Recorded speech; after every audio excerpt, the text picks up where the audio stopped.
vamos a superar los 4.000 vacunados. Pero hasta el momento son 3.988 dosis, de las cuales el 24%, o sea, 951 personas, tienen ya el esquema de las 2 dosis.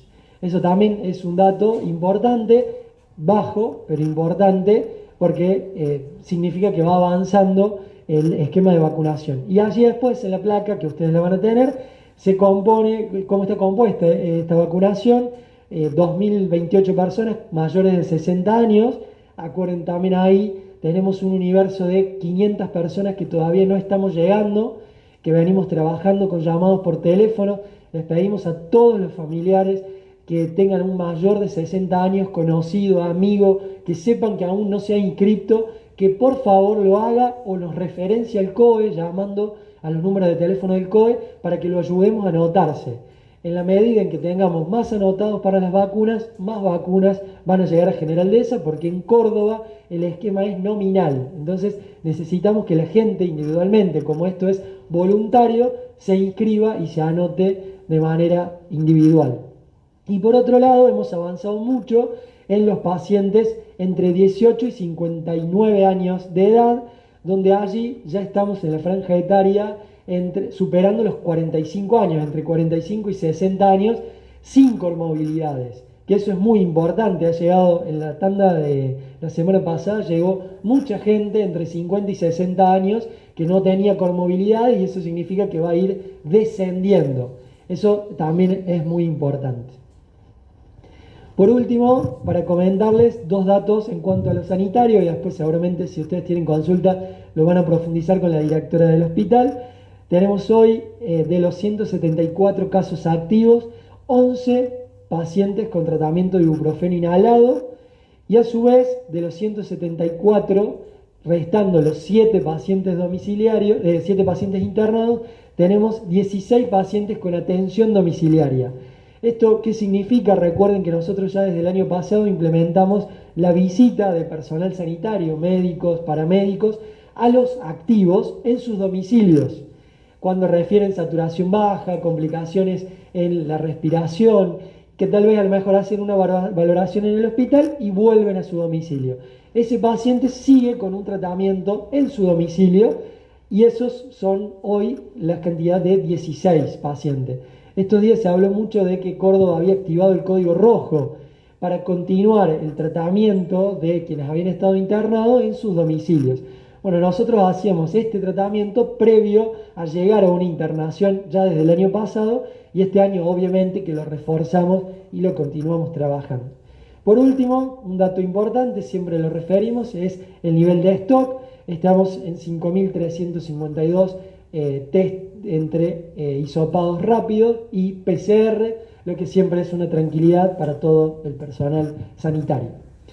De mi parte, muchas gracias. No sé si tienen alguna consulta a los medios de comunicación. Con respecto, se hablaba de que la población objetivo vacunal, logramos hacer por diciembre ya de 4.000 personas. ¿Cómo están en relación a eso, más allá del número que se refleja en pantalla? Si esa población objetivo se ha logrado vacunar en su totalidad, y por otra parte, ¿se ha vacunado? Bueno, no, yo no me he vacunado. Yo estoy inscripto desde que se abrió la inscripción como ciudadano común, sin comorbilidades, gracias a Dios no tengo ninguna patología, y seguramente me va a llegar la vacuna cuando nos llegue a los de la franja entre 30 y 40 años. Todos los intendentes tuvimos la posibilidad de vacunarnos cuando la mesa sanitaria estipuló que los intendentes eran personal sanitario esencial. La verdad que yo personalmente no considero que yo sea esencial. Sí creo que es esencial un médico, un kinesiólogo, una enfermera. Un intendente no, pero son criterios. No quiere decir que todos pensemos igual.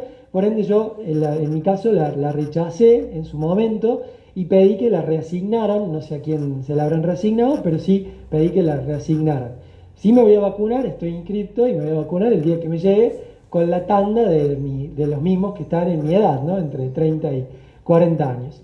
Y quería agregar un dato antes de pasarle no quiero en esto emitir juicio respecto de si algún otro intendente se ha vacunado o no. Por favor, eso depende de cada uno y es una decisión individual. Me parece justo y está bien, y esto es un ejercicio individual de cada intendente, tiene mucho que ver la edad, es muy distinto entre uno y otro. Es una decisión personal.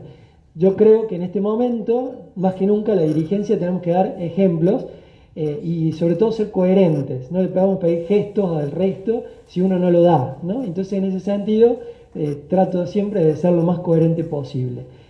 Por otro lado, hoy hacía un ejercicio con el registro civil de la población objetivo a vacunar. Nosotros habíamos pedido 4.800 dosis, considerando el personal de salud, los mayores de 60 años y pacientes con comorbilidades, sobre todo personas con discapacidad.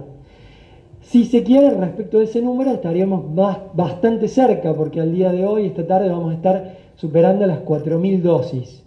Pero también hacíamos un ejercicio con el registro civil respecto de dos datos importantes de nuestra composición demográfica.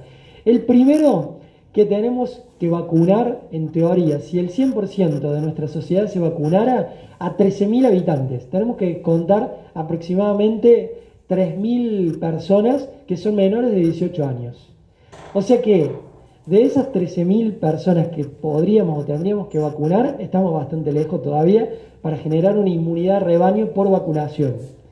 Por otro lado, un dato que no era menor era que teníamos 126 de los 500 mayores a 60 años que todavía nos faltaban de vacunar, 126 personas que sabíamos que estaban inscriptas y que faltaban llegar las vacunas. Bueno, esas 126 han llegado todas las vacunas, que eso es una muy buena noticia.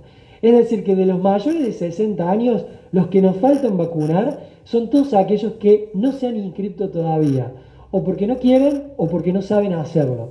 Si no quieren es una decisión individual, si no saben hacerlo tenemos que ayudarle entre todos. Así que es una gran invitación a que la pregunta, che, ¿te vacunaste? No, ¿por qué no te vacunaste? ¿Necesitas que te ayude? Bueno, de eso es un ejercicio entre todos, desde lo estadístico, desde lo sanitario se lo delego a Natalia. Dio toda la respuesta. También hay una realidad que la vacuna es voluntaria y debe haber personas en general de esas que eligen no vacunarse y por eso tal vez no lleguemos al porcentaje esperado para una inmunidad de rebaño. Ojalá que sí. Se habla en otros países del mundo el 70%, pero vemos que países como Estados Unidos, a pesar de tener cantidades de vacunas, no logra el objetivo aún, porque depende de muchos factores. Y por otro lado, poder tener la idea del total de los pacientes de riesgo es difícil porque los menores de 60 años que no entran en el rango por edad, no tenemos registrados a todos los con comorbilidades. No tenemos un registro, no es que en el registro civil figure que la gente tiene diabetes o hipertensión, o sea, no tenés cómo llegar al número exacto. Estos temas los hemos charlado muchas veces en la mesa, que hay que tratar de identificarlos, pero no hay otra manera que hacer el llamado y contar con que esta gente sea voluntaria para vacunarse y la consecuente inscripción en el CIDI. No hay otra manera.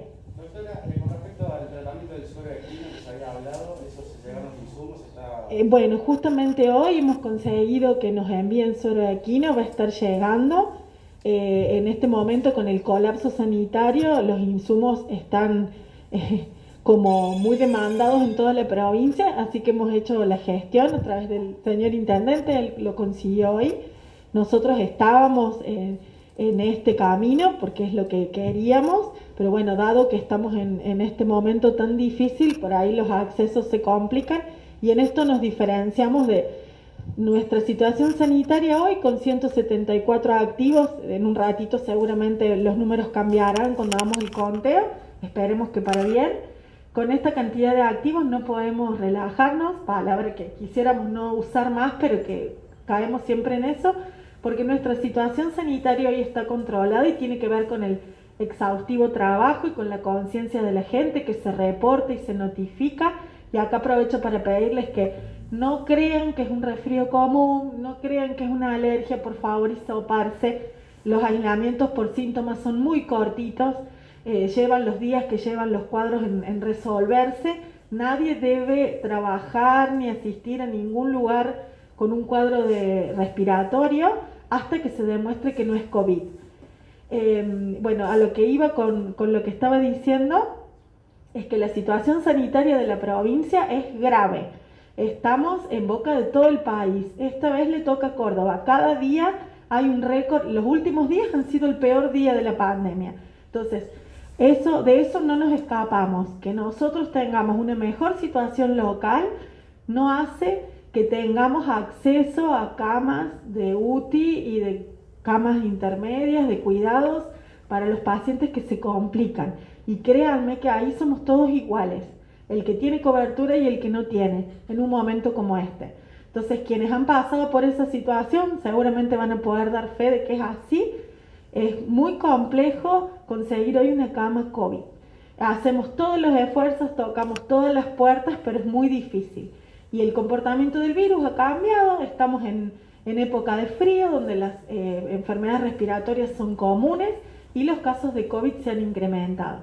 Entonces, más que nunca, entendamos que el virus ha tenido algunas modificaciones en su comportamiento y hoy los pacientes jóvenes están en riesgo y lo que queremos es evitar complicaciones y evitar muertes. Ese es el objetivo. Hay un momento de la pandemia donde lo más importante no es el número de casos, sí, porque en realidad las proporciones no fallan, la estadística no falla, pero lo importante es conseguir una cama y que no se nos mueran los pacientes. Eso es lo que queremos. Doctora, la cantidad de test pendientes que reportan es de 29. ¿Cómo se está haciendo la entrega? ¿Hay mucha demora? ¿Está colapsado el sistema? Esta semana tuvimos una leve demora de 2 días, porque siempre lo esperado para recibir los resultados de la PCR son entre 48 y 72 horas. Las PCR están indicadas, el protocolo dice que a determinado paciente con determinado síntoma, dado el antígeno negativo, pasa PCR inmediatamente, pero hay por ahí unas limitaciones en los días, de viernes al mediodía hasta el lunes a la mañana no hacemos PCR porque el laboratorio no toma muestras a menos que sea de urgencia, o sea, ahí hay un corte, pero si no, de lunes a viernes hasta viernes a mitad de mañana, un poquito más, se toman muestras y se envían. La PCR sigue siendo el método diagnóstico más importante y más específico, pero es el más costoso. Tenemos los test antígenos que dado el costo-beneficio son más útiles porque el resultado es inmediato. Contamos con stock de todo y el protocolo dice que todo aquel que se va a hisopar, se va a testear, debe hacerse un hisopado, un test de antígeno. Después se decide cuándo PCR. Tu pregunta es si hubo alguna demora o alguna situación. Sí, hubo una caída del sistema en el escritorio de la máquina, pero se resolvió con un link. Una vez que tuvimos el link, se puede volver a acceder a los resultados y en realidad la demora fue esa y no que los resultados estén. No obstante, el principal método que estamos usando ahora de diagnóstico es el antígeno, el inmediato. Así que no es que la situación epidemiológica se alteró por esta demora. No pasa nada porque están todos aislados. Intendente, por último, sabemos que en la provincia todavía no tenemos ciertas restricciones hasta el próximo 18. ¿Cuál es la situación de General Dehesa? En nuestro caso vamos a continuar de la misma manera que venimos haciéndolo, cada uno de los rubros como lo ha hecho durante esta semana. Claramente que General Dehesa ha visto en cuanto a lo comercial y al funcionamiento en lo diario un funcionamiento casi normal. Por eso es muy loable el control de esta situación, lograr esta curva con un funcionamiento que incluso en él, seguramente van a recordar, lo hemos tenido hasta el principio allá de la fase 1, porque General Dehesa tiene muchas actividades declaradas dentro de lo esencial. A esta altura creo que todas son esenciales e insisto en este sentido. Pero más allá de eso, lograr esta baja en la curva y mantener esta situación, volver a la misma situación de hace un mes atrás, aun cuando la situación en Córdoba está complicada y cuando las restricciones han sido casi mínimas, en todo sentido creo que también puede ser un buen caso de análisis para sentarnos con el ministro de cara al futuro, ¿no? Para evaluar restricciones sí o restricciones no. En este sentido vamos a continuar de la misma manera y sí, donde se ha visto una restricción es en la nocturnidad. Y esto no quiere decir que porque el virus anda de día o de noche. Eso siempre lo aclaramos porque incluso esto es básicamente restringir la nocturnidad sobre todo en la parte social, es básicamente porque es los momentos en donde se generan las reuniones sociales, ¿no? Entonces uno se junta con amigos a una peña y eso nos multiplica los casos. Por eso es que está restringido el hecho de una peña de 10 amigos que normalmente estamos acostumbrados a hacer y que durante esta semana estamos pidiendo que están suspendidas, que por favor evitarlas, porque ese paciente que tal vez no sabe va a esa peña y multiplica ese contagio positivo por 10. Si ese paciente se queda en su casa, esos 10 se evitan. Ahí está el kit de la cuestión de la restricción nocturna. Respondiendo a la pregunta, vamos a continuar de la misma manera hasta la semana que viene y vamos a ir evaluando la situación de cómo se presenta. Creemos que si seguimos con esta tendencia va a ser mucho mejor. Muchas gracias, que tengan un buen fin de semana.